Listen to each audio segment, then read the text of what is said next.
كان النبي صلى الله عليه وسلم كما تقول عائشة، كان صلى الله عليه وسلم يسترني بردائه وأنا أنظر إلى الحبشة يلعبون في المسجد، كانوا يلعبون في المسجد، قالت وأنا أنظر إليهم وهو يسترني بردائه صلى الله عليه وسلم، يستر النبي عورته.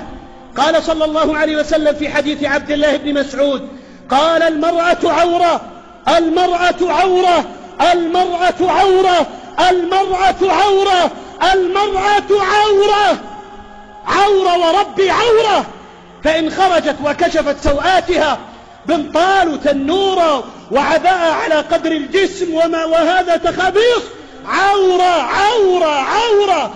ماذا يجب علينا في العورة؟ يجب علينا سترها. ليس الأمر هكذا، ليس الأمر هكذا. أين الديانة؟ أين الخوف من الله والرقابة له؟ أين الخوف من النار؟ أين الخوف من القبر والحساب والعذاب؟ كم تخرج امرأة من نساء المسلمين تفتن شبانا وشيبانا وتفتن ذكورا صغارا وكبارا، ترى عجبا عجاب يطيش له الرأس وتقول يا رب أين الغيرة؟ أين الحشمة؟ أين العورة؟ أين الحمية؟ أين الديانة؟ أين التقوى؟ غاب هذا إلا من رحم الله، إلا من رحم الله.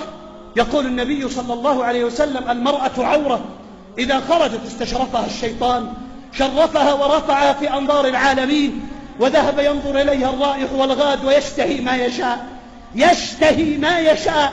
أتظن أن الرجال يمرون بالنساء في الطرقات فينظرون إلى عوراتهن وأجزائهن وأعجازهن حتى يقولوا سبحان الله ما أحسن خلق الله؟ لما ينظر الرجل المرأة؟ لما ينظر إلى عورتها وينظر إلى فرجها؟ لماذا؟ أينظر حتى يقول لا إله إلا الله قسم الأرزاق؟ ينظر حتى يشتهي؟ أما تغار أن تشتهى محارمك؟ أما يغار الواحد أن تشتهى محارمه؟ عجب عجب، نساء تخرج من المساجد وقد وضعت طيبا كله وتحجبت حجابا سافرا كله وكانت كاسية عارية بمعنى الكلمة، وهي تأتي تريد الصلاة.